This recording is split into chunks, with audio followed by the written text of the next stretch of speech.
Gravação iniciada. Obrigado.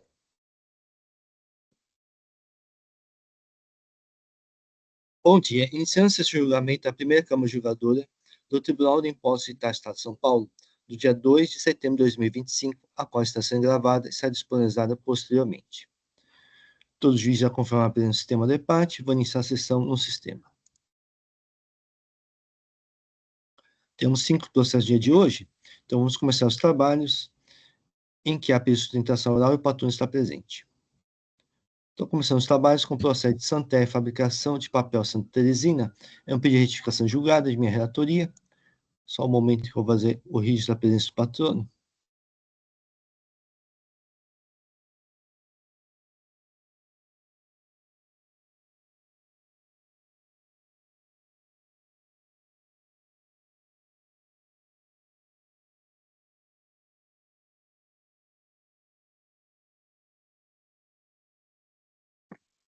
Muito bem, é um pedido de retificação julgada, apresentado pelo contribuinte, condenando por para esta primeira Câmara Julgadora, que deu parcial provimento do recurso ordinário.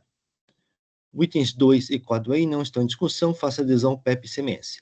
Remanescendo em discussão as seguintes acusações: acreditar-se indevidamente CMS por ter efetuado lançamentos no campo 57 de suas guias, valores relativos a créditos temporâneos sobre insumos, que na realidade se tratam de materiais de uso e consumo. Acreditar-se indevidamente CMS devido às operações de entrar mercadorias para uso e consumo no próprio estabelecimento.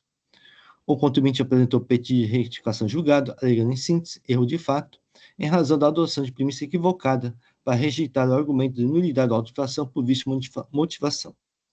Por fim, requer o saneamento dos equívocos das premissas fáticas e que seja proferida nova decisão. Ex-relatório. Dr. Marcos, fique à vontade para realizar a sustentação oral. Obrigado, senhor presidente, caríssimos julgadores e demais colegas aqui presentes, bom dia. Primeiramente, eu agradeço a oportunidade e me comprometo a ser objetivo em minhas palavras. Bom, conforme já adiantado pelo ilustre relator, o presente auto de infração discute o creditamento realizado pela Santer na aquisição de bens tratados pela fiscalização como uso e consumo, e no caso se referem aos itens 1.3 e 1.1.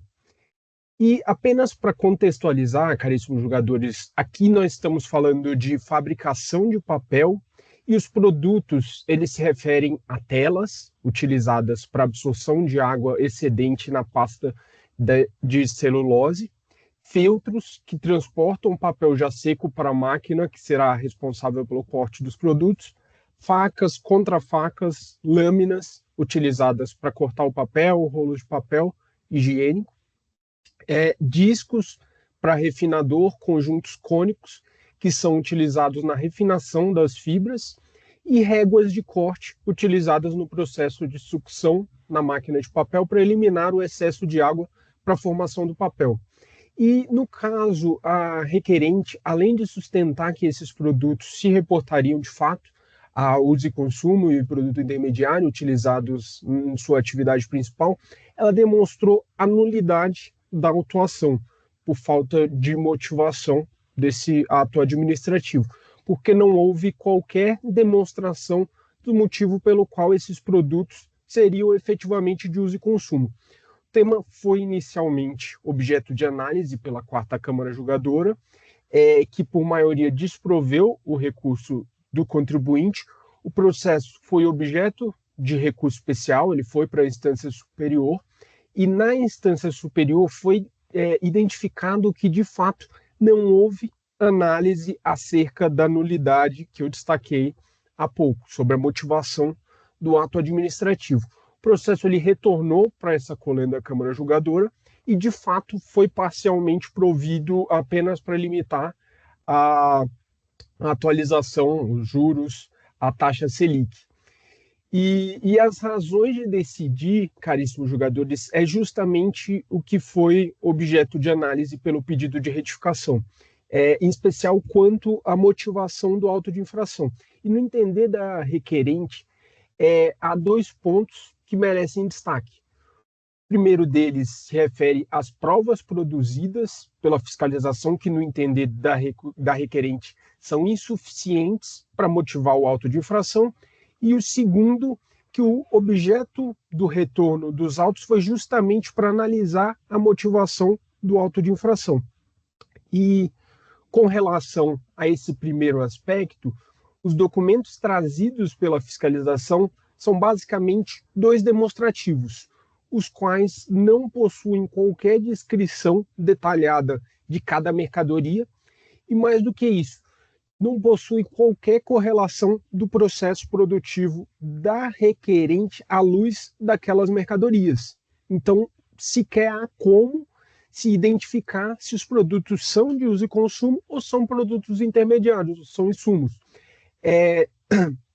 E no caso, a requerente ela destaca novamente que não há qualquer análise sobre o processo produtivo, qualquer verificação de desgaste dos produtos, tampouco sua vinculação e essencialidade para as atividades da requerente.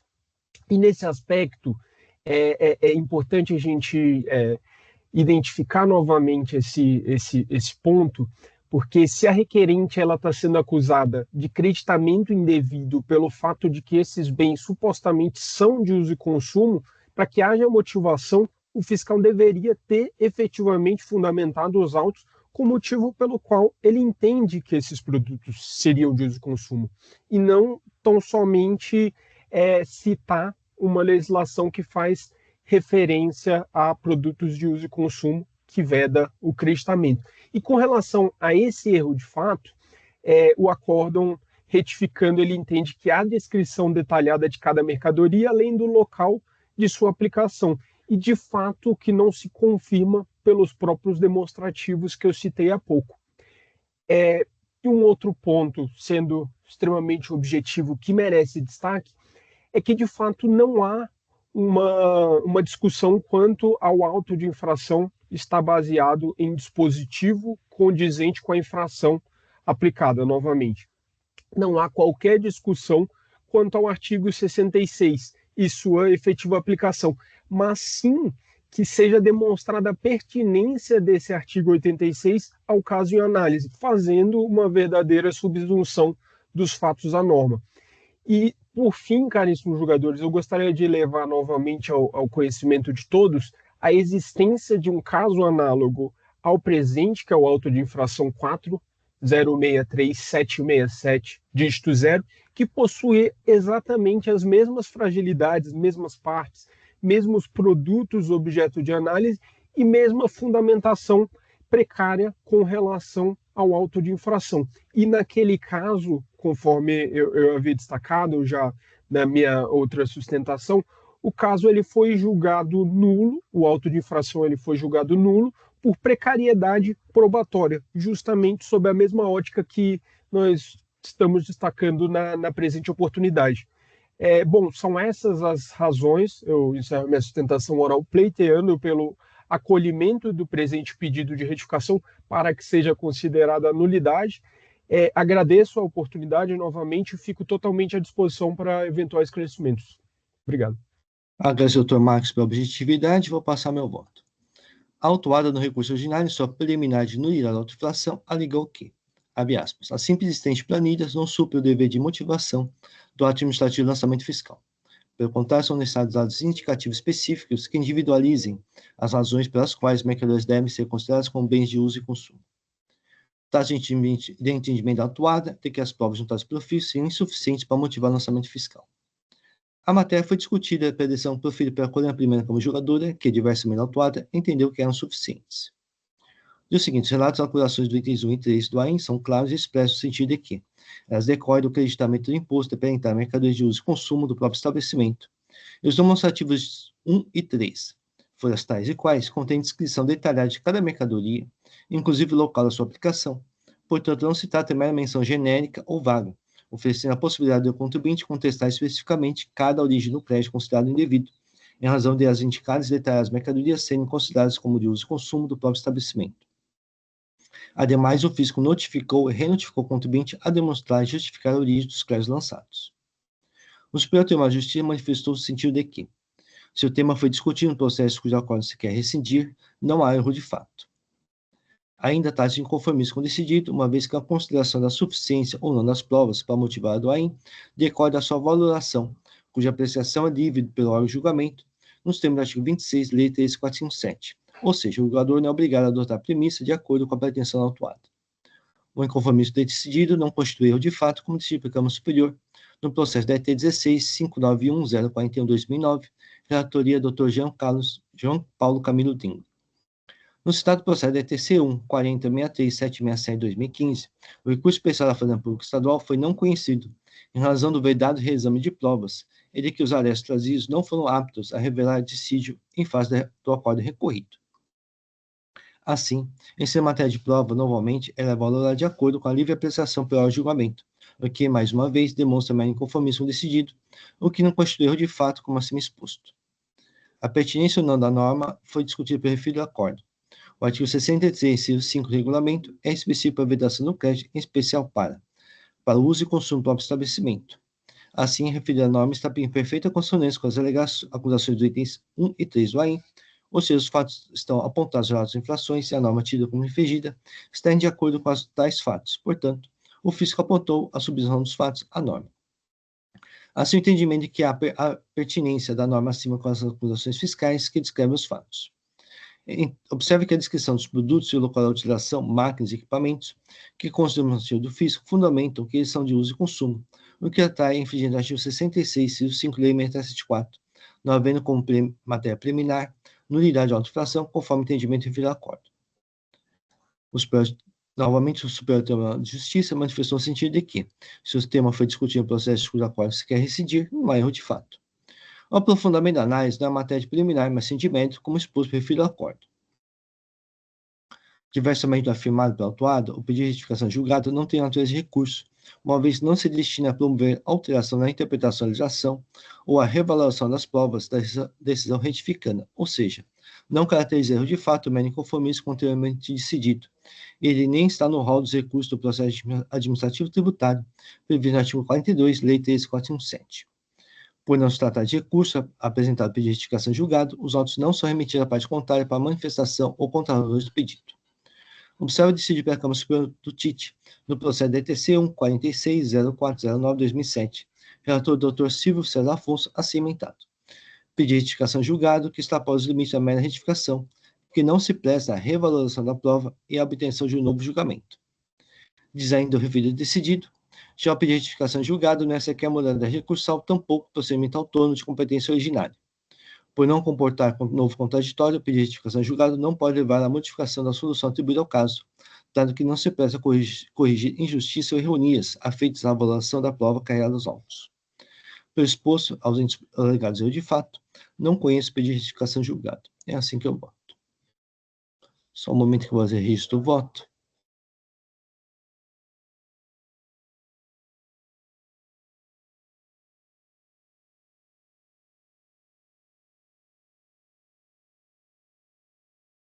O voto será registrado, o processo está em discussão. Não havendo inscritos, vou encerrar os debates. Vou verificar o quórum de presença.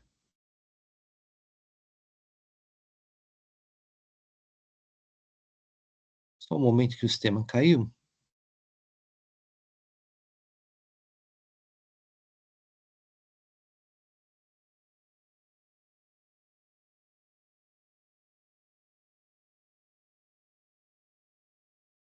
Bem, o sistema está fazendo a verificação do quórum, doutor Eduardo.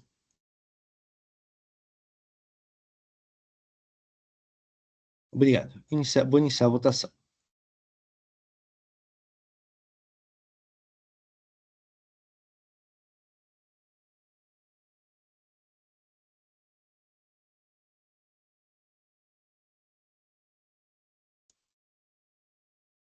Iniciar a votação, pedir retificação julgada de Santer, fabricação de papel Santer S.A. foi não conhecido. Agradeço a presença do Dr. Marcos. Um bom dia. Eu que agradeço. Excelente sessão a todos.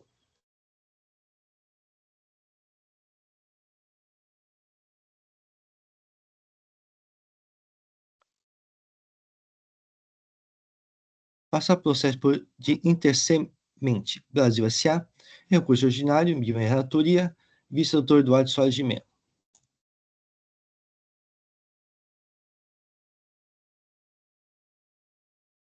Só vou precisar editar o voto, tá, presidente? Ok, sem problema.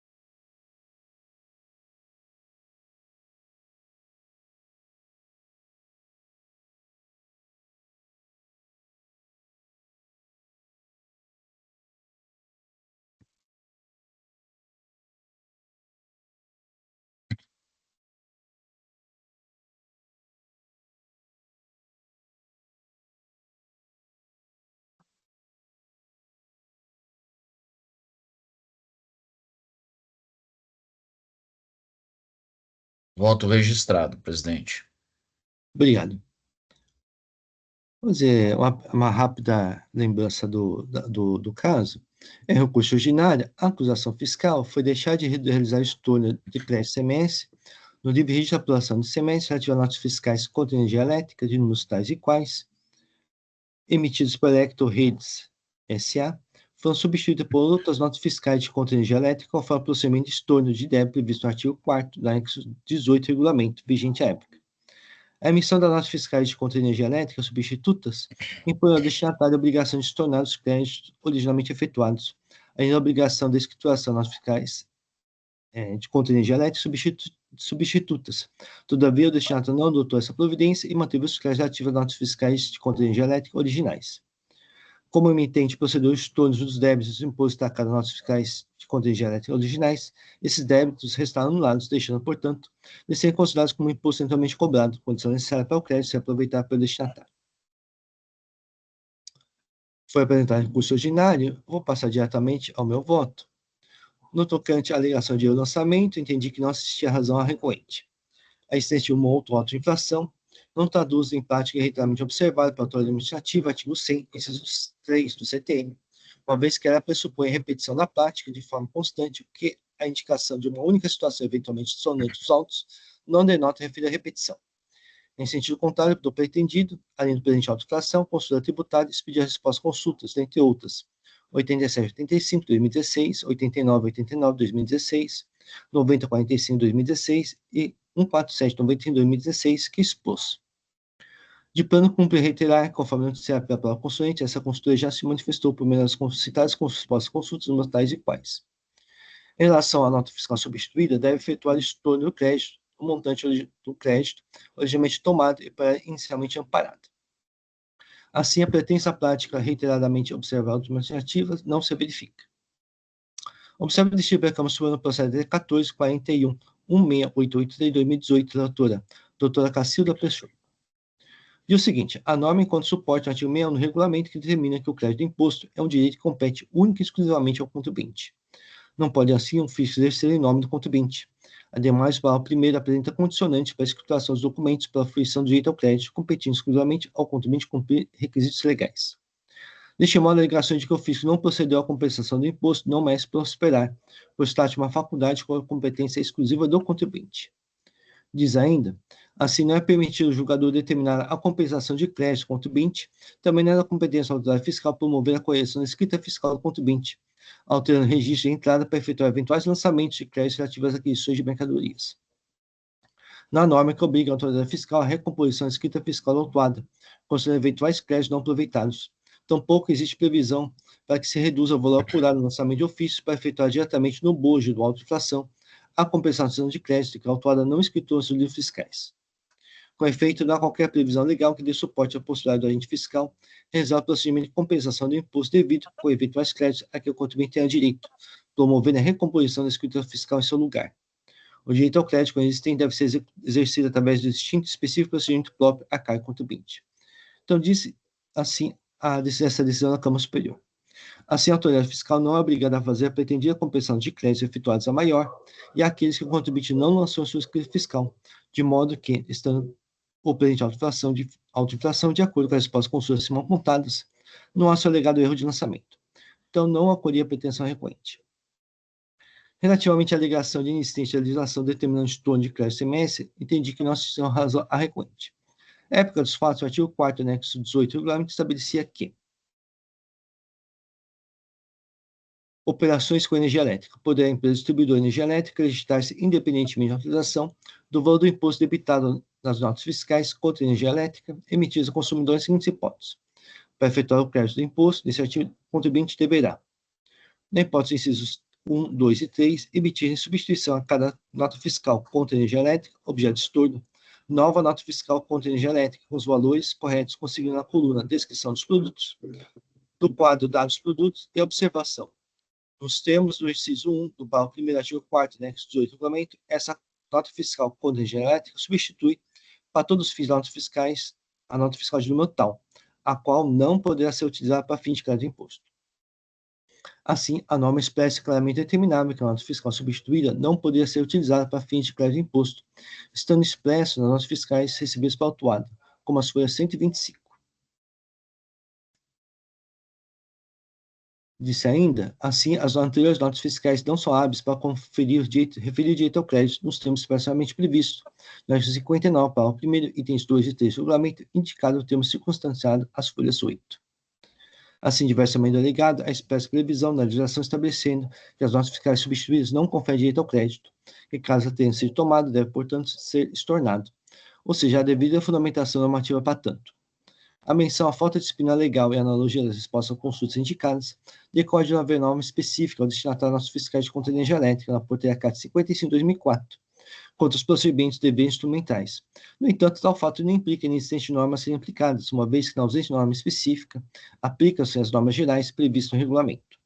Nesse sentido, as respostas consulta reiteradamente pediram quais os procedimentos serão adotados para este caso. Como já citado na resposta consulta 147/95/2016, e que não foram observadas pela recorrente.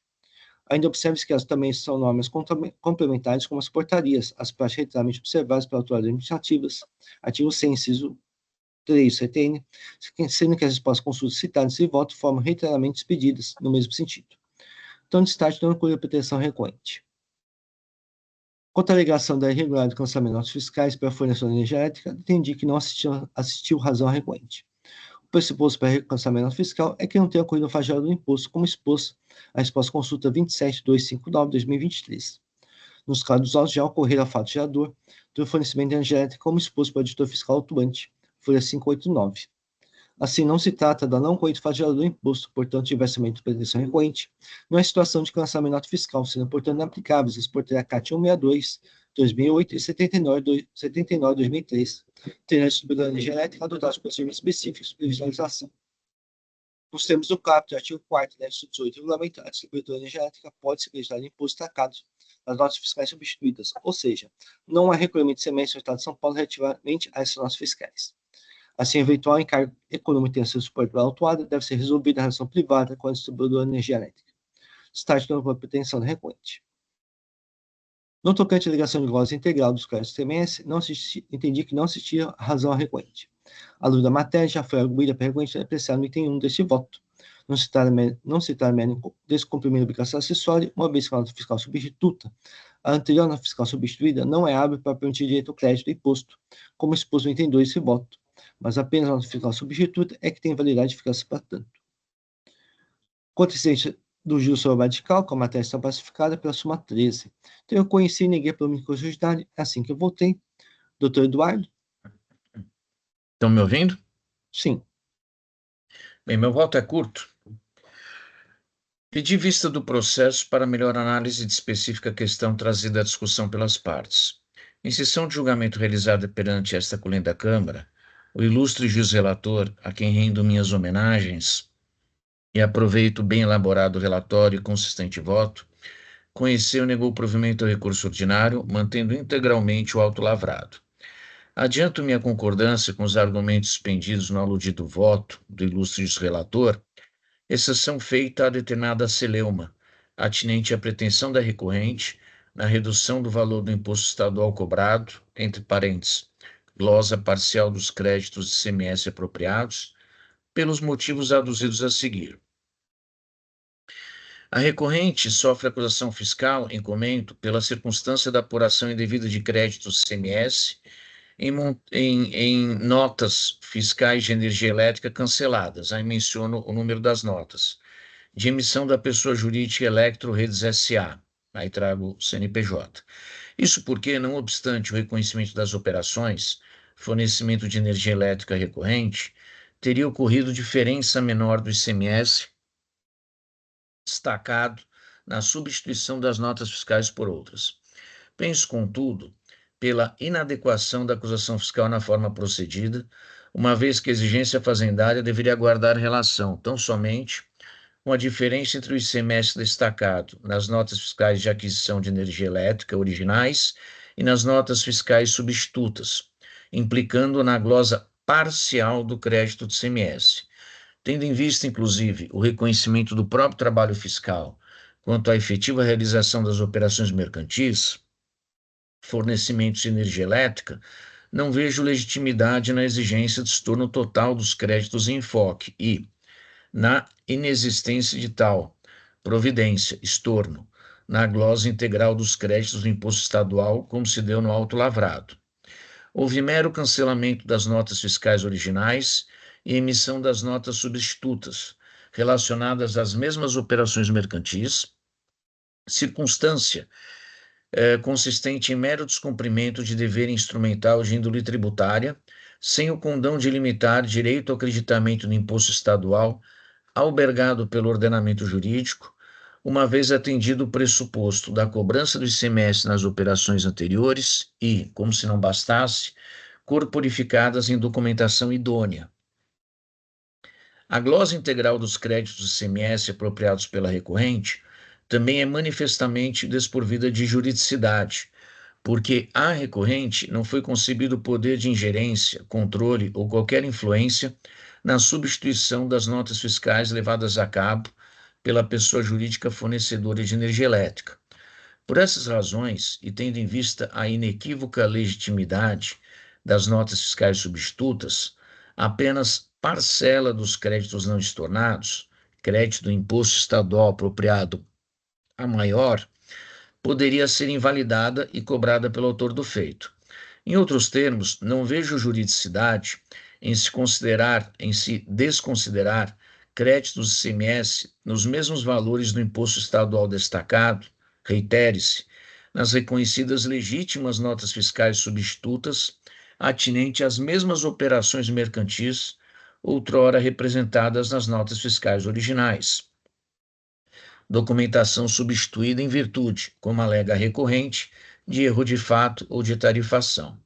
Comungo do raciocínio externado pela recorrente quanto à imprescindibilidade da busca da verdade material, cujo perfazimento ocorrerá ao se considerar a realidade de que se trata das mesmas operações, diga-se de passagem, indubitavelmente realizadas, representadas nas notas fiscais originais e substitutas, sendo correta apenas a exigência de estorno do crédito do imposto estadual relativo à mencionada diferença, vejo como adequada a redução do débito fiscal para limitá-lo, como sustenta a recorrente, a dessemelhança de créditos de ICMS apurados entre a documentação fiscal substituída e substituta.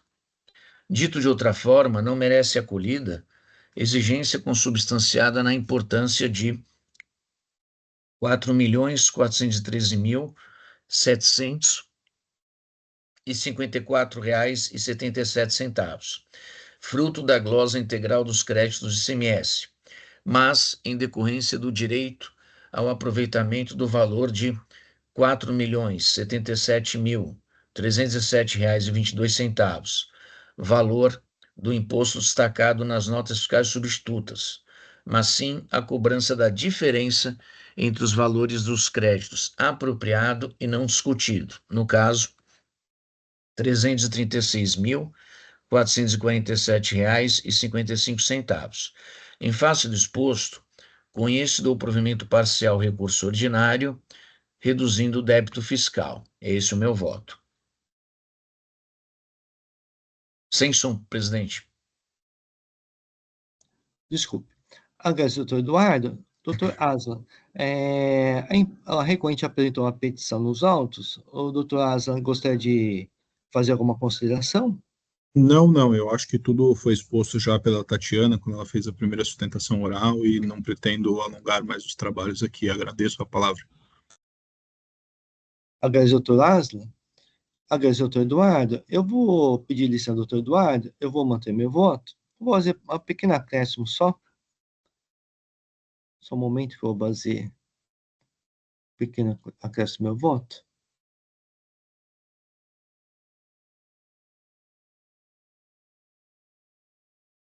Eu acho que, por segurança, eu vou repetir meu voto inteiro.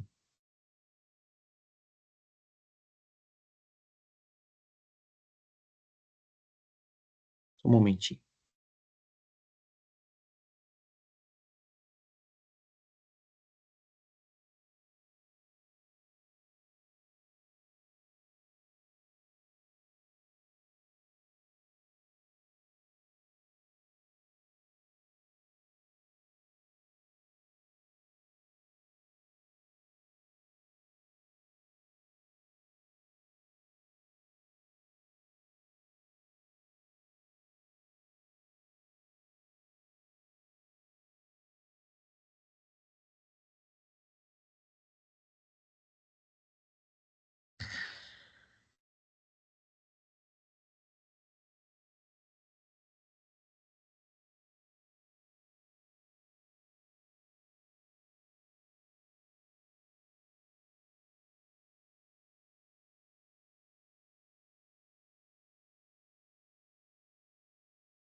Só um momento que o sistema está um pouco lento aqui.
Muito bem, eu fiz um acréscimo no meu voto, disse o seguinte: pedindo licença do Dr. Eduardo Soares de Mello, mantendo igualmente meu voto, acrescentando que, como exposto, o auto-inflação não é um instrumento para realização ou compensação do imposto, de modo a evitar que a efetiva compensação possa ser feita também nos livros fiscais com base nas mesmas notas fiscais.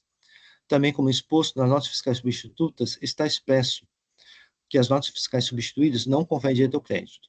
Não há prejuízo da não cumulatividade, uma vez que a auto-inflação, desde que as condições de priorização, não se está a impedir de eventual direito de crédito nas fiscais substitutas. Então, com esses acréscimos, eu mantenho meu voto. Os votos estão registrados, o processo está em discussão. Não bem inscritos, vou encerrar os debates. Vou verificar o quórum de presença.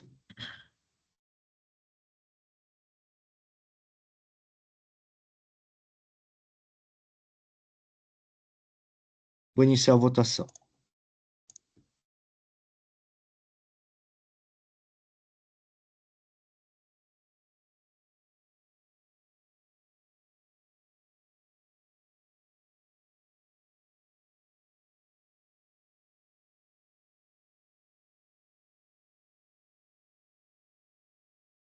Uma votação dividida, prevaleceu meu voto. Então, o recurso ordinário de Intersemente Brasil S.A. foi conhecido e não provido. Agradeço, doutor Aslan. Bom dia. Eu que agradeço, desejo um bom dia e bom trabalho a todos.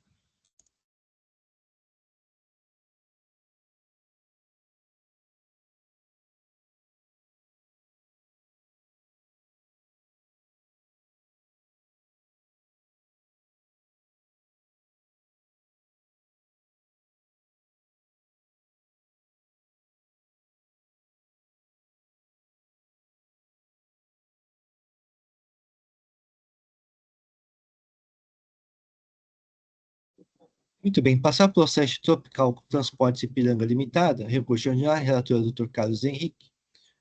Só um momento que eu vou fazer o registro de ausência do patrono.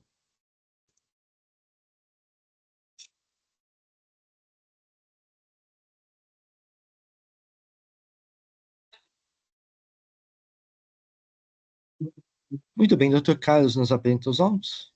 Obrigado, presidente. O auto é composto de uma infração, presidente. Creditou-se indevidamente ICMS no montante tal. No período de janeiro de 2020 a dezembro de 2023, ao lançar no livro de registro de apuração de ICMS e transpor para a guia de informação e apuração do ICMS a título de crédito outorgado, valores não permitidos pela legislação. Desculpa aqui, presidente. Inconformada, a recorrente apresentou defesa de florestais, na qual aduziu os seguintes argumentos, a qual eu transcrevo. A autoridade fiscal se manifestou refutando todos os argumentos trazidos na defesa e requerendo a sua manutenção integral da infração. A decisão de primeira instância julgou integralmente procedentes as acusações fiscais e ratificou a multa imposta. A recorrente apresentou recurso ordinário para esse egresso Tribunal de Impostos e Taxas, reprisando os argumentos apresentados à sua defesa e afirmando ainda que houve omissão da decisão recorrida no enfrentamento de uma parte de seus argumentos de defesa, especialmente no tocante à afirmativa de que nos serviços de transportes realizados, no CTS, das subcontratadas não apresenta o destaque do ICMS, apenas CTS da subcontratante.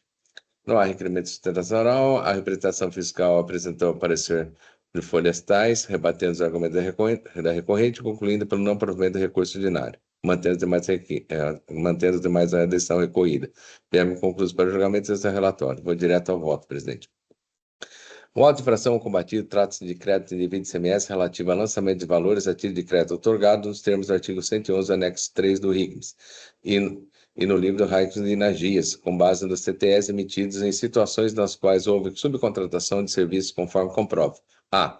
O demonstrativo 1 de folhas 26 a 5.737 contém a relação de CTS com subcontratação. B. O extrato do RICMS, folha 7.342 a 7.391, e extrato de GIAs, folha 7.392 a 7.439. Item D. Extrato da conta fiscal de 7.704.000, folha 7.440, 7.451, e do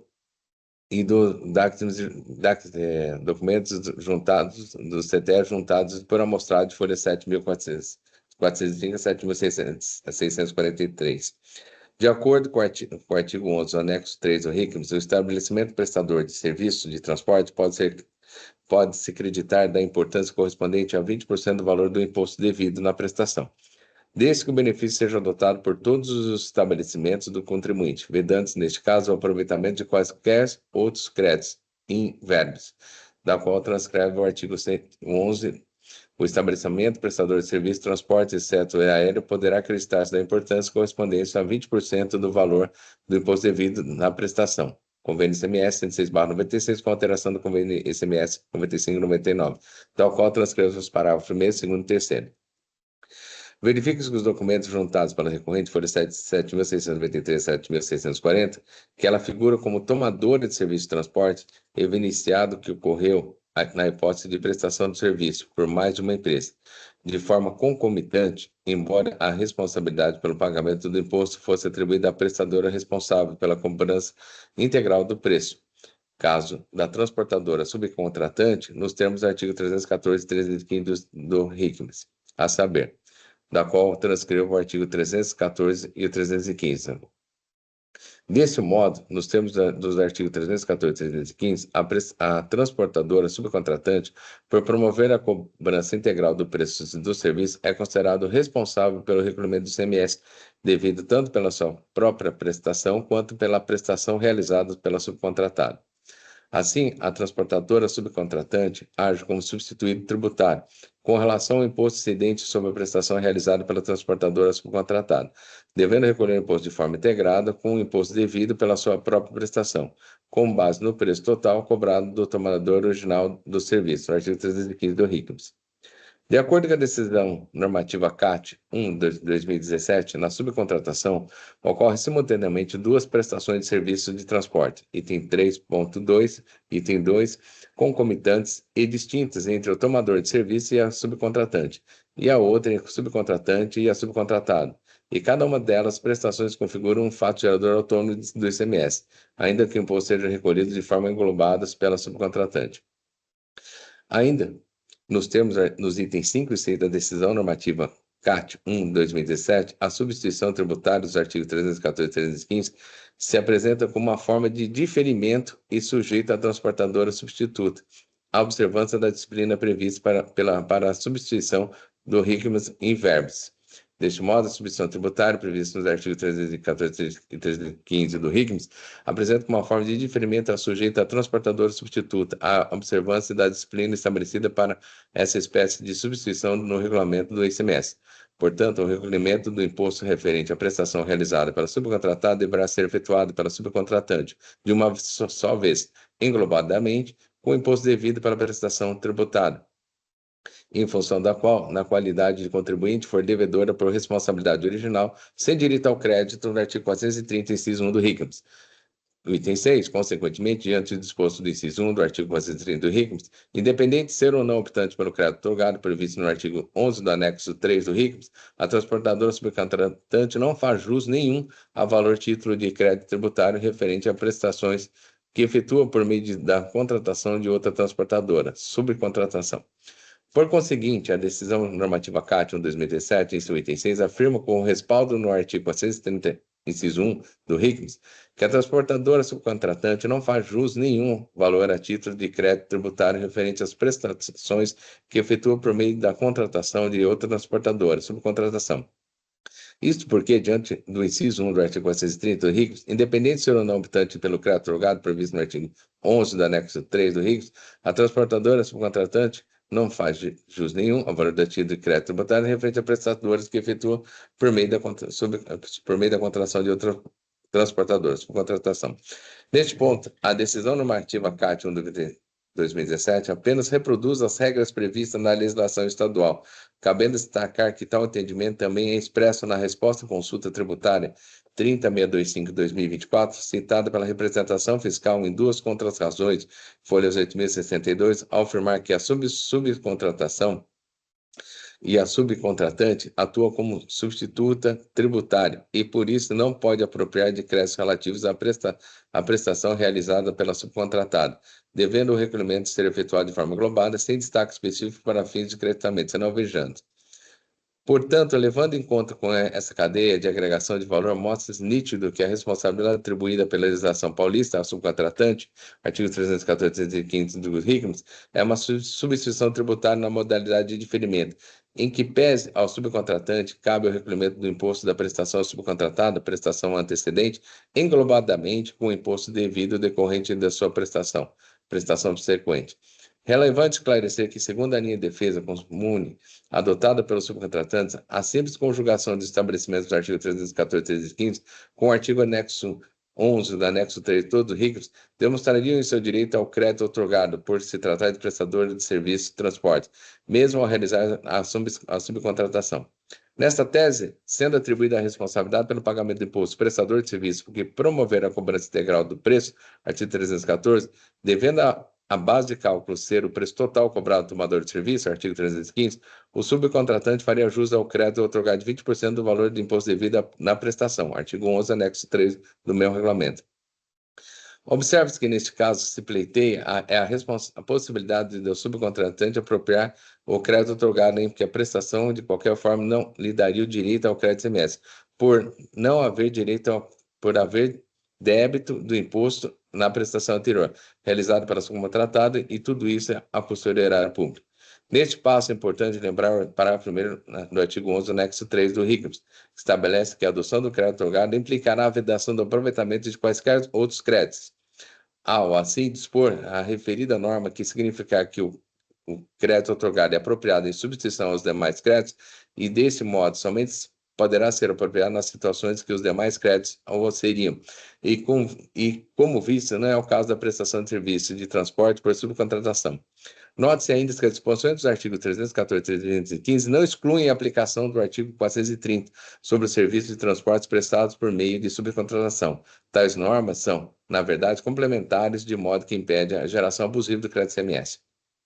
Nesse sentido, resta claro que o procedimento pretendido pela consulente, subcontratante e redespachante acaba de distorcer a disposição do parágrafo 1º do próprio artigo 11 do anexo 3 do RICMS, que veda a prestação da possibilidade de aproveitamento de qualquer outros créditos, caso o contribuinte opte pela aplicação dos créditos otorgados, razão pela qual o inciso 1 do artigo 430 do mesmo diploma normativo determina que o pagamento englobado do imposto diferido incida nessas prestações, devendo ser realizado sem direito ao crédito, pois, caso assim fosse, haveria aproveitamento acumulado de duas modalidades de crédito nessa cadeia: o físico otorgado apurado pela subcontratada, de acordo com a sua opção, o eu otorgado apurado pela subcontratante, quando há vedação explícita para tal.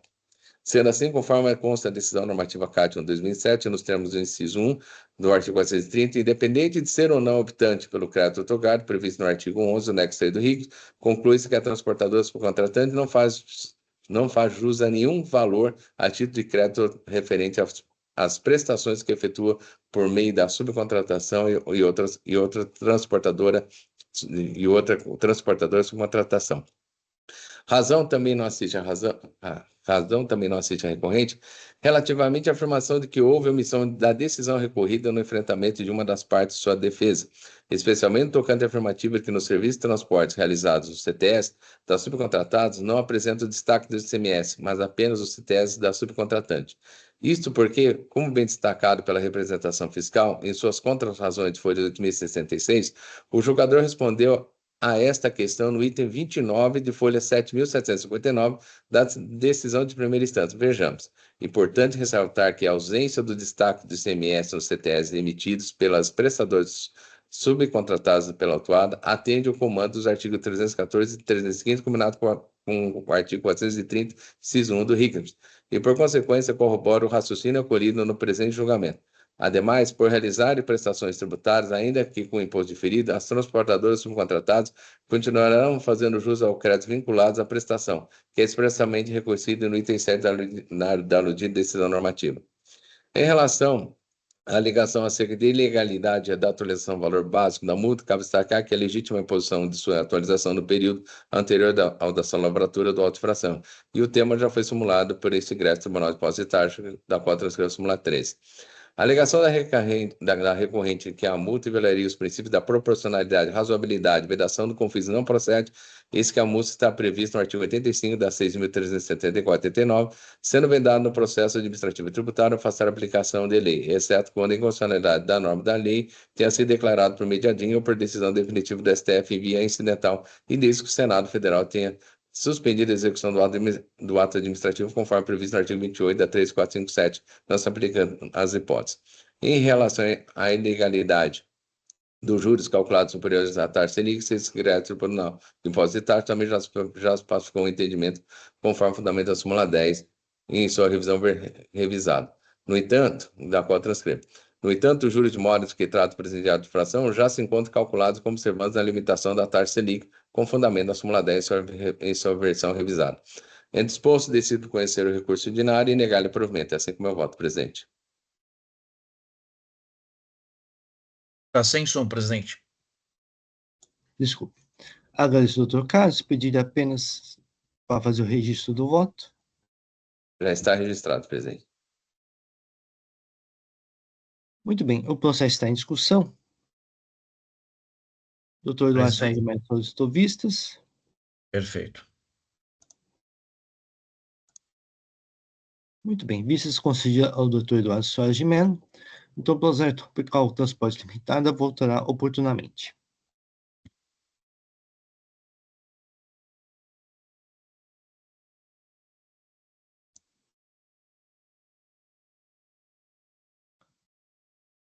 Passar o processo JF Ferracini, Representações Comerciais Limitada, recurso ordinário. Relator doutor Eduardo Soares de Mello, não há protesto por sustentação oral. Perfeito. Só preciso editar o voto. Muito bem, já é possível.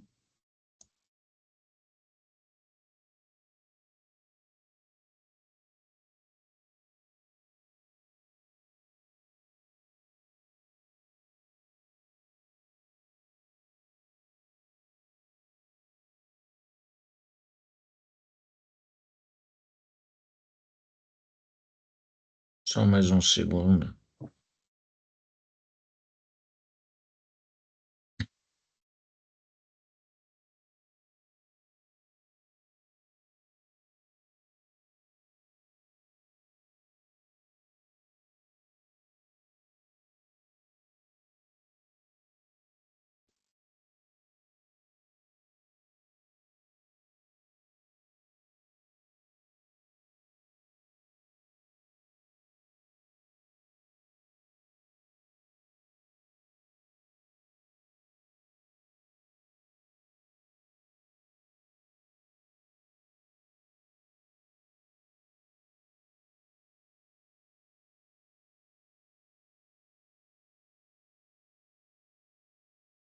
Bem, voto registrado.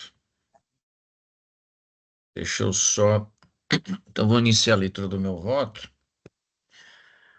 Eu transcrevo aqui as acusações fiscais, menciono isso já na parte do voto, não do relatório. O trâmite processual até chegar à apreciação por essa Câmara.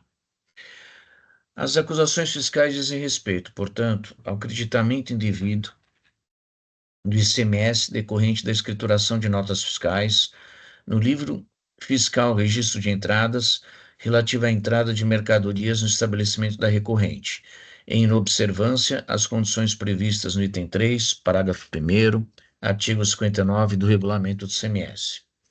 De acordo com o trabalho fiscal, a documentação supostamente emitida pelas pessoas jurídicas RSS Comercial e Serviços Limitada, Industrial Plásticos Thor Limitada e Saferchen Comércio e Material Plástico Limitada foi considerada inábil, tendo em vista a declaração de nulidade de suas inscrições estaduais por simulação de existência dos correspondentes estabelecimentos, nos termos dos respectivos procedimentos de constatação da nulidade da inscrição estadual.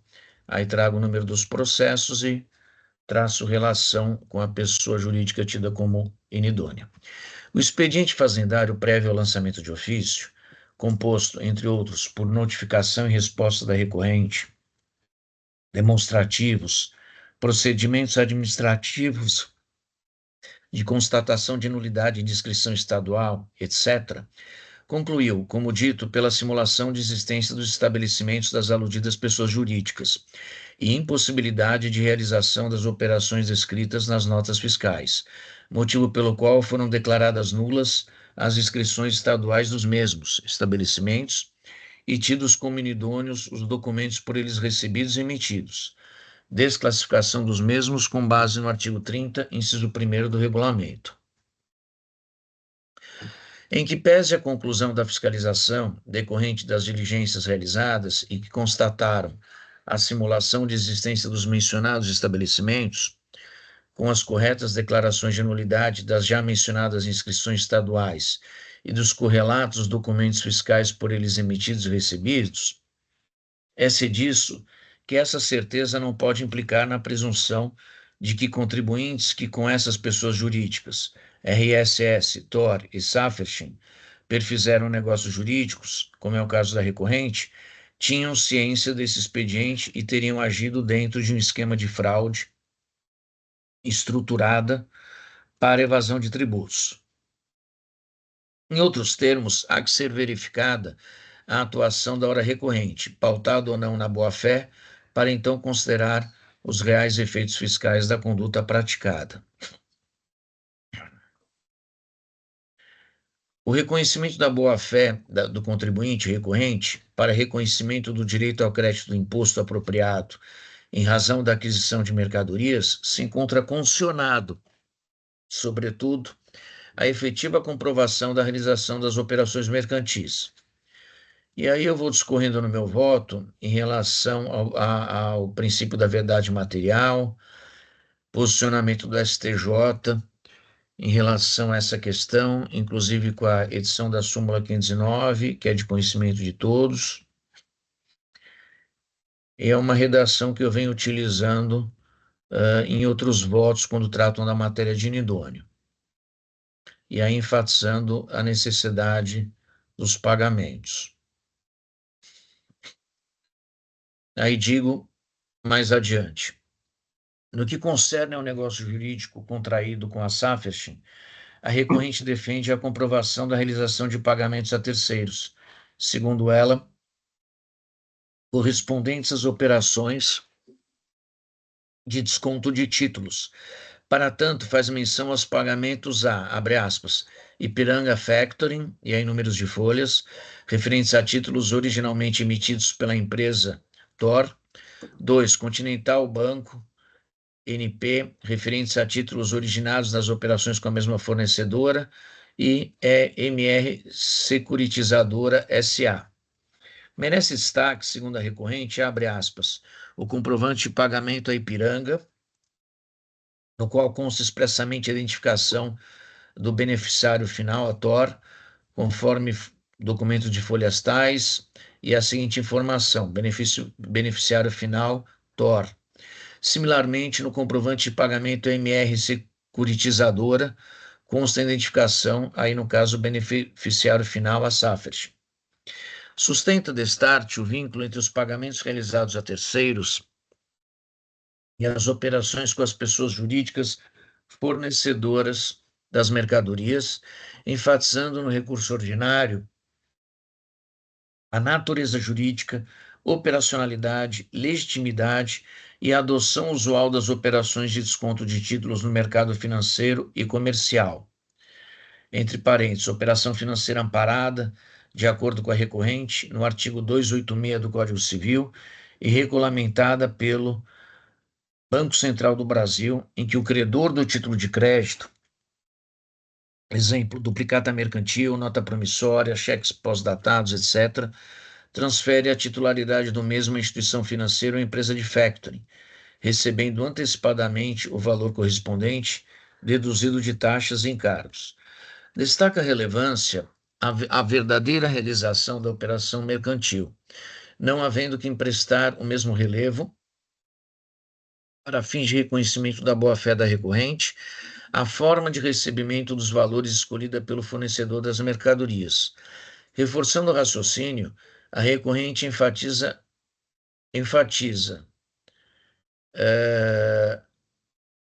adquirente das mercadorias que não possui qualquer ingerência e controle sobre a decisão do fornecedor consistente no desconto de seus títulos de crédito perante a instituição financeira ou empresa de factoring, sendo certo que pensamento contrário implicaria em desrespeito à Lei 13.874 de 2019, a Lei da Liberdade Econômica. Em que pese a bem elaborada peça recursal, munida de argumentação jurídica bem estruturada, chama atenção a forma de apresentação de informações relacionadas aos documentos de pagamento pela aquisição das mercadorias. Carente de demonstrativo pormenorizado, com minuciosa análise do conjunto probatório, não é claro o suficiente para se atestar acerca da veracidade das operações de compra e venda. Com efeito, a recorrente alega, data vênia, de forma perfunctória, a inclusão no processo de comprovantes de transferências bancárias, cópias de cheques e respectivos extratos bancários, boletos bancários quitados, recibos e duplicatas e comprovantes de operações de desconto de títulos junto a instituições financeiras. Tampouco me convenceu, data vênia, as posturas externadas pelo julgador monocrático e pela recorrida em contrarrazões consistentes no não reconhecimento da realização das operações mercantis, tendo em vista, no meu sentir, a superficial análise de documentos relacionados aos pagamentos pelas transações comerciais. Demonstrativo pormenorizado, vinculando cada nota fiscal questionada no processo a cada pagamento realizado, bem como informações adicionais para o clareamento da questão, contribuirão substancialmente para eventual demonstração de efetivação das transações bancárias, como pretende a recorrente. Assim, vejo como imperiosa a elaboração de demonstrativo trazendo de forma clara a apresentação didática, além de outros dados que a recorrente julgue oportunos para a comprovação e melhor compreensão das situações fáticas escritas nas notas abarcadas pelo auto, efetivas operações mercantis com as pessoas jurídicas consideradas em situação irregular perante o fisco, para cada operação realizada com cada fornecedora de mercadorias. Correlação entre os seguintes documentos. 1. Nota fiscal, número do documento, valor da operação, data da emissão, indicação do fornecedor, localização no auto, ou seja, o número de folhas no processo.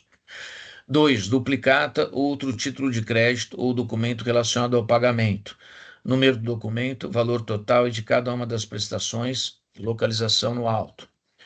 Eventual documento comprobatório da cessão de crédito a terceiro, partes envolvidas, valor, data, etc., além da localização do processo. 4. Demonstração da transação realizada entre as pessoas jurídicas inidôneas e as instituições financeiras e empresas de factoring. E 5. Extrato bancário demonstrando a saída dos valores das operações escritas em cada nota fiscal de conta bancária de titularidade da recorrente para a pessoa jurídica considerada inidônea ou, conforme o caso, para a instituição financeira ou empresa de factoring. É imprescindível a demonstração da relação de pertinência entre cada um dos elementos documentais suprarreferidos, de sorte a comprovar a realização das operações mercantis em enfoque. Referido expediente, aliado a outras informações contidas no processo e que serão analisadas no retorno da diligência em comento, visam a busca da verdade material no caso concreto, comprovação da veracidade das operações de compra e venda em tela. Como se não bastasse, demanda a apresentação clara e inequívoca pela parte litigante para que entregue ao julgador e disponibilize a parte recorrida e disponibilizada a parte recorrida, seja possível plena discussão sobre as particularidades do caso vertente e efetiva prestação jurisdicional. Reitero a conveniência da prestação de informação didática e pormenorizada, recorrendo a cada documento, com indicação do correspondente número de folhas do processo, em atendimento à Justiça Fiscal. Destarte, vejo como necessária a conversão do julgamento em diligência, a fim de que, em 30 dias contados da publicação dessa decisão, a recorrente elabore detalhado quadro demonstrativo, relacionando cada uma das notas fiscais alcançadas pelo auto lavrado com cada pagamento realizado nos termos acima descritos, além de outras informações que possam esclarecer, demonstrar a efetivação das transações. Em seguida, há que ser dado o mesmo prazo para que o autor do feito e, em continuidade, para que a represtação fiscal se manifeste sobre a documentação eventualmente explicitada no processo pela recorrente. As manifestações da recorrente, autor do feito e represtação fiscal, em cumprimento à diligência proposta nesse voto, permitirá os necessários exames e valoração das provas particulares do processo para efetiva busca da verdade material, de sorte a demonstrar ou não a veracidade das operações de compra e venda em enfoque. Possibilitará a compreensão da relação entre os elementos documentais juridicamente relevantes trazidos ao processo para a constatação da conduta da recorrente, reconhecimento da boa-fé ou, ao contrário, identificação de dolo em virtude do objetivo de apropriação indevida de créditos CMS, nas operações mercantis descritas nas notas abarcadas pelo auto. Por isso, a conversão do julgamento em diligência, nos termos propostos e pelas razões alinhavadas, não implicará em qualquer prejuízo às partes litigantes. Ao contrário, contribuirá para a verdade material e provimento jurisdicional adequado. Em face do exposto, proponho a conversão do julgamento em diligência nos termos propostos. Por esses motivos, deixo de me manifestar, por ora, sobre os demais documentos e alegações constantes do processo, referentes, por exemplo, às consultas no Sintegra, informações relacionadas ao transporte de mercadorias, momento e efeitos da declaração de inidoneidade das pessoas jurídicas fornecedoras das mercadorias, entre outros. Então, esse é o meu voto. Eu só não encontrei aquela decisão que é comumente utilizada pelo Tite, em que o Antônio Augusto ele menciona que o jogador não está obrigado, não lembro exatamente as palavras, mas a ideia de que não está obrigado a procurar, né, detalhe por detalhe, em cada farta documentação trazida ao processo pelas partes, essa valoração e fazer esse cotejo, cabe às partes, né? Então, meu voto é nesse sentido. Muito bem, o voto está registrado, o processo está em discussão. Presidente, Sim. com a devida vênia ao ilustre relator, doutor Eduardo Soares de Mello, eu entendo, a representação ela entende que essa diligência pode restar infrutífera, né? Pelo fato de que, por exemplo, a autuada não trouxe tratativas comerciais, não trouxe consultas Sintegra e semelhantes, né? Não trouxe documentos atinentes ao transporte, né? E as provas que ela trouxe, que são esses pagamentos, né? Eles já não servem também desde o começo. É o pagamento a terceiro, é pagamento que foi feito, a gente sabe que é uma prática comum nesse mundo de inidoneidades, né? E de simulação de existência de estabelecimento. Esse modus operandi, né, de fazer pagamento a factorings mas você nunca consegue achar esse caminho do dinheiro, né? Então, como a súmula 509 ela requer, né, esse adimplemento de condições simultâneas, né, que não são apenas pagamentos, são as tratativas, que são muito importantes, porque aí você vai ver com quem que o cara estava conversando, né, com quem que ele estava negociando, com quem que a empresa está negociando, né? Tratativa zero, transporte zero, e o pagamento bem capenga, né? Eu acho que a gente fazer uma diligência para informar pagamento, eu acho que a Toada já tinha que ter feito isso, entendeu? A gente está já num momento processual avançado para pegar esse tipo de prova, né? Então, esse é o nosso entendimento aí, com todo respeito aí ao ilustre relator. Obrigado, presidente, pela oportunidade. Obrigado, doutor Tiago, doutor Eduardo. Então, com respeito ao posicionamento do Dr. Tiago, eu penso um pouco de forma distinta. Primeiro porque eu aceito, né, essa possibilidade de você recolher para terceiros. O recurso ordinário ele trouxe ali uma farta argumentação, né, da possibilidade dessa aceitação, ainda que porventura os demais colegas dessa Câmara possam discordar. A mim, julgador, ou qualquer outro julgador que concorda com esse tipo, essa modalidade de pagamento, tem que ser dada a possibilidade de poder apreciar essa documentação fruto de um cotejo efetivo desses documentos. Né? Embora, e aí respeito mais uma vez as palavras do doutor Tiago, mas não era o momento, não é mais um momento processual para se analisar isso. Por que então que o julgador monocrático? Por que então a representação fiscal? Por que então ninguém no processo analisou como deveria essa documentação de forma detalhada para rechaçar isso? Porque, para mim, a argumentação trazida pelo recorrente, pela recorrida, pelo autor do feito, ela é superficial, ela é perfunctória. O que para mim eu preciso para eu poder julgar, e porque eu acredito que há possibilidade dessa modalidade de pagamento para comprovar, claro que junto com outros elementos, e eu já vou falar sobre isso adiante, uma eventual veracidade das operações de compra e venda, é ter esse cotejo. Pode ser que venha uma explicação, venha um quadro demonstrativo ultra pormenorizado, mas para mim não seja o suficiente e eu descarte.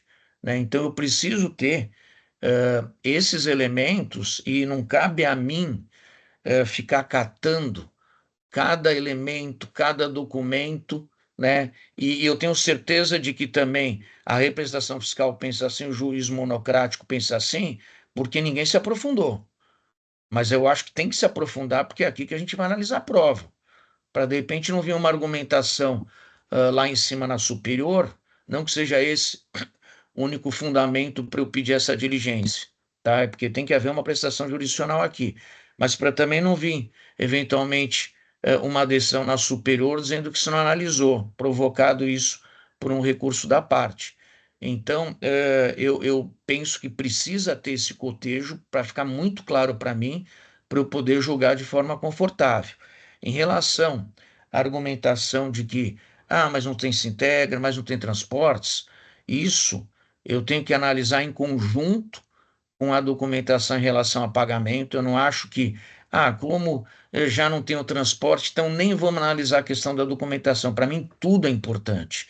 E eu tenho um posicionamento que eu não queria externar no meu voto, embora o doutor Inácio, o doutor Rafael já entendam, no sentido de que, muitas vezes, se desconsidera, por exemplo, não analisei a fundo, mas é óbvio que eu li as peças processuais, não analisei a fundo esses outros documentos, mas muitas vezes se sustenta que até um transporte, uma informação de quem seria o responsável pelo transporte, é uma decisão, ali é uma informação lateral e se desconsidera, mas também, por outro lado, se considera quando a informação não se integra favorável ao contribuinte. Então, se adota dois pesos, duas medidas. Mas isso eu gostaria de deixar para um outro momento, para analisar com toda essa informação que eu espero que venha do recorrente, e eu espero que seja analisado pelo autor do feito e pela representação fiscal. Nada disso foi analisado por ninguém.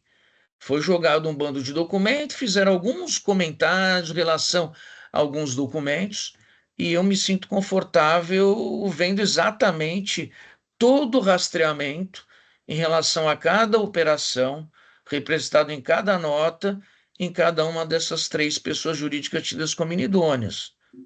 Então, com respeito ao doutor Tiago, é assim que eu fundamento, embora informalmente, o meu voto.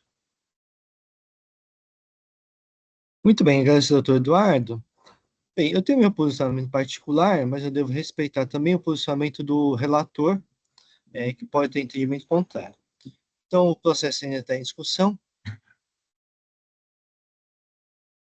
Não havendo mais inscritos, vou encerrar os debates. Vou verificar o quórum de presença.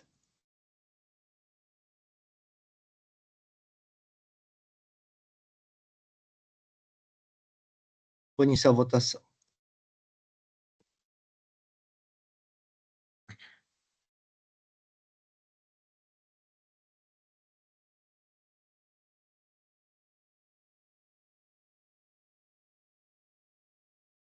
Iniciada a votação, o processo de JF Racine Representações Comerciais Limitada será convertido em diligência.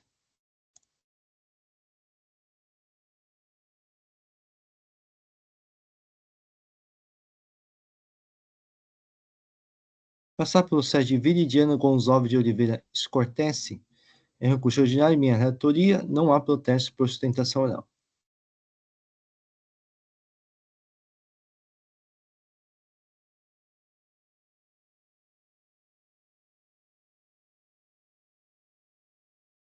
Em recurso ordinário, a acusação fiscal deixar de pagar o ITCMD por ter atribuído a doação de 2.450.000 cotas do capital social da empresa Oliver, informar a declaração do ITCMD, doação número tal, valor inferior ao patrimonial, que neste caso substitui o praticado no mercado, na qualidade do donatário. As cotas recebidas, referentes a 50% do total, não foram objeto de negociação nos 180 dias anteriores à doação, que foi registrado em instrumento de alteração contratual arquivado na JUSESP. A decisão primeira instância julgou procedente o AIM. Inconformada a decisão primeira instância, o contribuinte e o responsável solidários interpuseram recurso ordinário, apresentando 5 alegações. Nulidade do AIM por vício material, iligar o critério na determinação base de cálculo TCMD pela fiscalização, iligar o arbitramento da base de cálculo, ilegitimidade passiva e responsáveis solidários. Então, por fim, requer o cancelamento do AIM, sucessivamente o reconhecimento da legitimidade passiva dos doadores. A do Temperança Fiscal manifestou-se por não pelo recurso ordinário e relatório. Vou passar ao voto. No tocante à alegação de nulidade do AIM por vício material, não se razão a requentes. Alega-se a falta da, abre aspas, juntada do documento contábil das empresas Figol Holding e da Figol S.A., folhas 209. No entanto, o fisco juntou os balanços referidos das empresas às folhas 16 a 17 e saídas do sistema do SPED contábil com devido hash code. Conforme o artigo 3º do inciso 2 do decreto 6022/2007, que instituiu o Sistema Público de Circulação Digital SPED, as administrações tributárias dos estados, do federal e dos municípios são usuários do SPED. Assim, elas têm a prerrogativa de utilizar as informações contidas no referido sistema de informações para a fiscalização, de modo que, com o hashcode, é assegurada a autenticidade e integrar as informações prestadas por referidas empresas do SPED. Assim, tais documentos são hábeis como próprio parte do fisco. A eventual contestação das informações extraídas do SPED cabe à autuada, que, como detentora das cotas sociais da Oliver, tem o direito de acessar as informações contábeis das coligadas e controladas, de modo a indicar e provar que os dados de folha 16 e 17, utilizados pelo fisco, não são corretos. No entanto, não há referida contestação. Destaque não encontra interpretações recorrentes.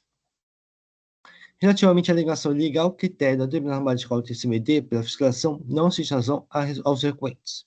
Conforme ligado pelos recorrentes, deveria ser utilizada a base de cálculo TCMD ou patrimônio contábil fechado em 2018. No entanto, o caput artigo 14, Lei 10.705/2000, estabelece: no caso do bem imóvel ou direito não abrangido disposto nos artigos 9º, 10 e 13, a base de cálculo é o valor corrente de mercado, do bem, título, crédito ou direito na data de transmissão ou ato translativo. Nos casos em que a ação, cota, participação, qualquer título representativo capital social não for objeto de negociação ou não tiver sido negociado nos últimos 180 dias, admitir-se-á o respectivo valor patrimonial. Assim, a base de cálculo do imposto reporta a data da transmissão do bem direito, no caso, 14 de 11 de 2019, conforme a assinatura do documento de doação de cotas. Portanto, não se razão recorrente ao utilizar o patrimônio contábil fechado em 2018, devendo ser apurado o valor patrimonial em 14 de 11 de 2019. Observe decidido pela STJ, no RESP 2139.412, relator ministro Francisco Falcão. Na hipótese de doação de cotas para fim da apuração do TCMD, o fisco poderá afastar o montante declarado por contribuinte, apurado com base no valor patrimonial obtido com a divisão do patrimônio líquido da sociedade pela quantidade de cotas representativas do capital social integralizado. Assim, diversamente pretendidos recorrentes, não basta a mera divisão do patrimônio líquido da sociedade pela quantidade de cotas representativas do capital integralizado para obtenção base de cálculo TCMD. Nesse sentido, o fisco realizou a apuração do valor patrimonial com base em informações oficiais da Audível no SPED da data da doação, verificando que ela possui como ativo cotas da Frigol Holding, que por sua vez é detentora das cotas da Frigol S.A. Assim, para a apuração foi observado o artigo 248 da Lei 6374, da Lei 6404/276. Diz o seguinte: no valor patrimonial da companhia, os investimentos são coligados em controladas e outras sociedades que façam parte do mesmo grupo ou estejam sob controle comum serão avaliados pelo método da equivalência patrimonial de acordo com os seguintes normas. Apesar da autuada não ser sociedade anônima, o acima disposto é critério crível para a apuração do valor patrimonial livre, que, ademais, conforme folhas 27, realiza a distribuição de lucros nos termos do artigo 204 da mesma lei 6404/76, lei esta que os sequentes alegam não ser aplicável. Assim, descabe a alegação de injuridicidade ou mesmo aplicação da analogia, pois se trata de método previsto em lei, deste modo passível para fins de apuração da base de cálculo de CMD por parte do fisco, que tem competência para tanto nos termos do artigo 11 da Lei 10.705/2000, tendo previamente a lavatura autoinfração notificada a autuada sobre os valores apurados. Também não se tratou de apurar o valor real do mercado da empresa, pois os valores foram obtidos apenas das informações contábeis oficialmente declaradas no SPED, sem qualquer avaliação do mercado. Então, destaque no obtenção dos recorrentes. Quanto à alegação de ilegal arbitramento da base de cálculo, não existe razão às recorrentes. Como já expôs no item 2 votos, os recorrentes deveriam ter apurado o valor patrimonial na data do fato gerador do imposto. No entanto, não fizeram, como determina o artigo 14 da Lei 10.705. Assim, o fisco realizou a referida apuração com as informações contábeis da Audível, de modo a determinar a base de cálculo do imposto, que também como exposto não é apenas o patrimônio líquido contábil fechado em 2018. Deste modo, não há legalidade do fisco por ter desconsiderado o patrimônio líquido contábil fechado em 2018 e ter apurado o valor patrimonial em 14 de 11 de 2019. Diversamente delegado, a apuração do fisco não buscou apurar o valor do mercado ao livre, uma vez que não se utilizou de qualquer avaliação do mercado, mas sim apenas informações contábeis declaradas pela empresa. Não se tratou de desconsiderar informações fiscais ou a contabilidade da empresa livre, mas sim apurar seu valor patrimonial na data do fato gerador do imposto, usando justamente as informações contábeis existentes no SPED, que foram transcritas pela própria empresa. Assim, o fisco apenas cumpriu o determinado pelo artigo 14 da Lei 10.705, que as recorrentes não observaram, ou seja, motivo suficiente para referir a apuração, descaber a alegação de que deveria motivar em razão de indícios de irregularidades ou imprestabilidade dos documentos fiscais, ou por, abre aspas, fraude, dissimulação dolo, com vista a causar dano ao erário público ou proveito próprio. As recorrentes alegam que o fisco aplicou o artigo 148 do CTN. No entanto, como exposto, a premissa do fisco não foi arbitrar o valor patrimonial, mas sim apurar a base de cálculo da data do fato gerador do CMD, e não houve qualquer avaliação, pois foram utilizadas apenas informações contábeis da empresa. Ainda o fisco notificou as recorrentes, previamente à autuação, elas puderam apresentar suas razões, que não foram acolhidas, e a matéria permanece em discussão nesse processo administrativo tributário, ou seja, está sendo oportunizado o contraditório para as autuadas. A jurisprudência TJSP citadas recorrentes não são vinculantes e o STJ, no RESP 21.39.412, transcrito em item 2 do seu voto, não abraça ou pretende entendimento das recorrentes. Destaque não acolhe a pretensão das recorrentes. No tocante à alegação de legitimidade passiva dos responsáveis solidários, no portal DRT 10, 4038-072-2014, a Câmara Superior do voto vencedor do Dr. Aros Campos Ribeiro Simões foi exposto. Entendo que tanto o dispositivo Bandeirantes do artigo 8º como o artigo 134 CTN, apesar de elencar pessoas passíveis de responsabilidade solidária, não se reveste de exaustividade, pois ainda temos a possibilidade prevista no artigo 124, inciso 1 do CTN, nos casos de comprovado interesse comum. Assim, além das possibilidades subjetivas, elencadas no artigo 8º da Lei 10.705, com fundamento no artigo 134 do CTN, temos a possibilidade subjetiva suportadas por interesse comum na situação que constitui o fato gerador do imposto da obrigação principal, como no artigo 124, inciso 1 do CTN prescrito. Assim, é aplicável o artigo 124, inciso 1 do CTN, que, conforme folhas 1, encontra-se expressamente indicado em relatório circunstanciado. Nos casos dos autos, o doador, como proprietário da Olívia, e assim responsável pelas informações contábeis, deveria determinar a apuração do valor patrimonial da empresa da data da doação. A redução do imposto lhe beneficia, uma vez que pode ser instado e recolher interesse indevido, de acordo com o artigo 8º, inciso 3 da Lei 10.705. Ainda conforme folhas 20 a 21, ele permanece como usufrutuário vitalício das cotas doadas, que beneficia a sua esposa, em razão da comunhão universal de bens, que ele retorna seu patrimônio em caso de falecimento dos donatários. Assim, entendo haver interesse comum dos doadores. Assim, entendo que ao interesse do doador e da sua esposa, previsto no artigo 124, inciso 1 do CTN, na situação que constitui o fato gerador de obrigação principal, de modo a atribuir-lhes a responsabilidade solidária imputada aos autos. Start não interpretações recorrentes, então predisposto com isso e nego o complemento do curso ordinário, é assim que eu voto. Só um momento que eu vou fazer uma pequena correção de editação.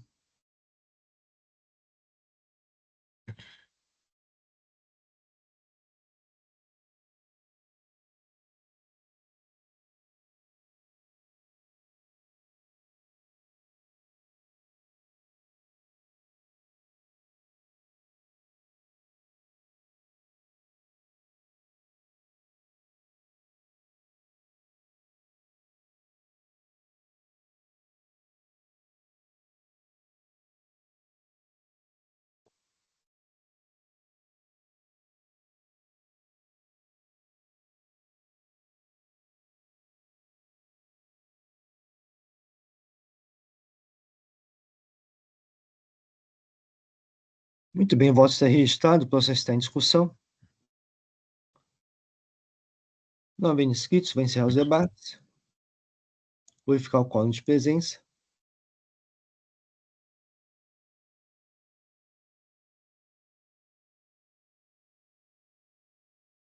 Vou iniciar a votação.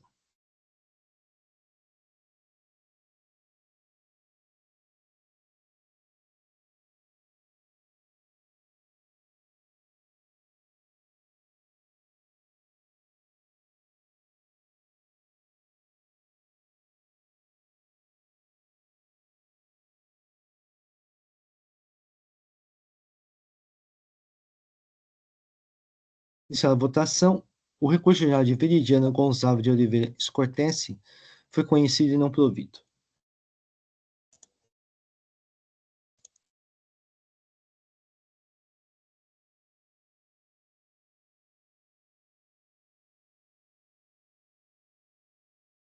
Só um momento que o sistema ficou um pouco lento.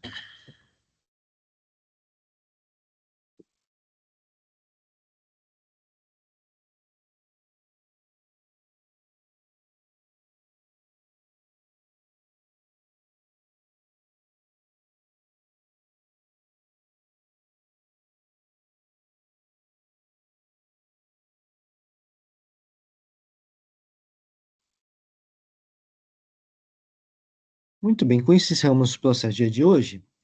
Então, podemos encerrar a sessão de julgamento desta primeira Câmara Julgadora do Tribunal Universitário do Estado de São Paulo, do dia 2 de setembro de 2025. Agradeço a presença de todos e pediria para o Luiz encerrar a gravação.